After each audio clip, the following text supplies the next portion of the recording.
மறந்தும் இந்த உணவை இரவில் சாப்பிட்டு விடாதீர்கள்.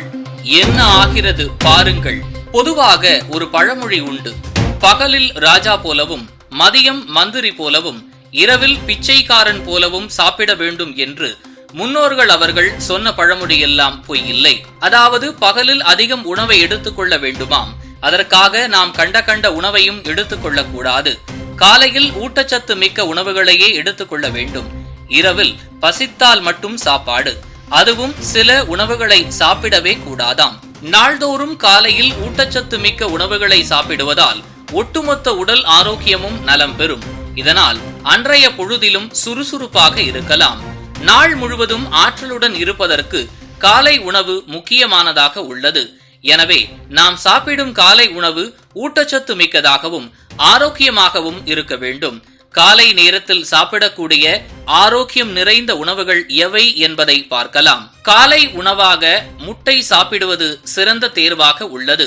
புரத சத்துக்களின் ஆதாரமாக இருக்கும் முட்டை நாள் முழுவதும் ஆற்றலுடன் வைக்க உதவுகிறது. முட்டையை வேக வைத்து காலையில் சாப்பிடலாம். தேவைப்பட்டால் ஆம்லெட் அல்லது பொரியல் செய்து சாப்பிடலாம். ஊட்டச்சத்து மிக்க உணவுகள் பிரதானமாக முளைக்கட்டிய பயறு உள்ளது. இது நீண்ட நேரம் வயிறு நிரம்பிய உணர்வை தருவதோடு ஆற்றல் இழப்பை தடுக்கின்றது.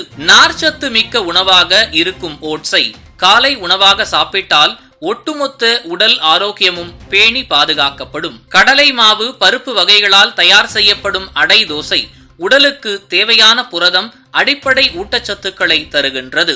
அவல் வயிற்றுக்கு லேசாகவும் தொந்தரவு அளிக்காத உணவாகவும் உள்ளது.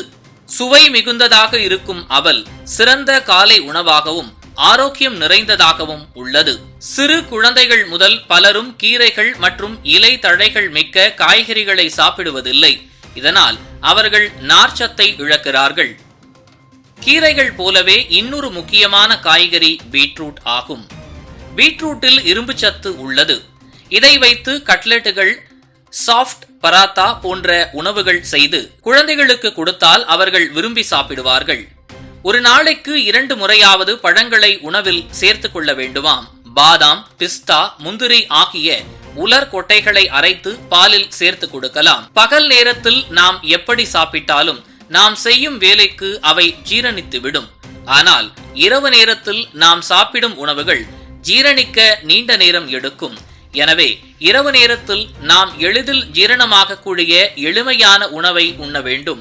இல்லையெனில் அஜீரண கோளாறு, அசிடிட்டி, மலச்சிக்கல் உள்ளிட்ட பிரச்சனைகள் ஏற்படலாம். பொரித்த உணவு மற்றும் கெச்சப், பொரித்த உருளைக்கிழங்கு மற்றும் கெச்சப்பில் அதிக அமிலம் உள்ளது. இவை இரண்டையும் ஒன்றாக இரவு நேரத்தில் சாப்பிடுவது பல உபாதைகளை ஏற்படுத்தும். ஆரஞ்சு மற்றும் திராட்சை பழம் போன்ற சிட்ரஸ் நிறைந்த பழங்கள் நெஞ்செரிச்சலை அதிகரிக்கும். எனவே இரவு நேரத்தில் சிட்ரஸ் நிறைந்த பழங்களை தவிர்ப்பது நல்லது. இரவில் நீங்கள் பருகும் 1 கப் காஃபி மற்றும் டீயின் விளைவு 8 முதல் 14 மணி நேரம் வரை நீடிக்கலாம். அது மட்டுமல்ல, இது உங்கள் தூக்கத்தை கட்டுப்படுத்தும். எனவே இவற்றை காலையில் பருகுவது நல்லது. அதிக சர்க்கரை உள்ள உணவு அல்லது தானியங்களை உட்கொள்வது இரத்தத்தின் சர்க்கரையை அதிகரிக்கும். அது மட்டுமல்ல, உங்களின் தூக்கத்தையும் குறைக்கும். அதிகமாக உலர் பழங்களை சாப்பிடுவதால் இரவில் வயிற்று வலி மற்றும் மூச்சு பிடிப்புகள் ஏற்படலாம். நீங்கள் நன்றாக தூங்க நினைக்கும் போது வயிறு நிறைய சாப்பிடுவது சிறந்த யோசனை அல்ல. தூங்க செல்வதற்கு முன் வயிறு நிறைய மூச்சு முட்டும் அளவுக்கு சாப்பிடுவது அஜீரணத்தை ஏற்படுத்தும். செரிமானம், வயிற்று கோளாறு காரணமாக தூக்கமும் தடைப்படும். எனவே சரியான உணவுகளை உட்கொண்டு உடல் ஆரோக்கியத்தை மேம்படுத்த முயற்சி செய்யுங்கள். இதுபோன்ற முக்கிய நிகழ்வுகள், அரசியல் தகவல்களை ஆழமாக மாறுபட்ட கோணத்திலும் அறிந்து கொள்ள மறக்காமல் பாரத் மெயில் 24 பக்கத்தை பின்பற்றிக் கொள்ளுங்கள். உங்கள் ஒவ்வொரு ஆதரவும் இதுபோன்ற பல நிகழ்வுகளின் பின்னணியை அறிய உதவும்.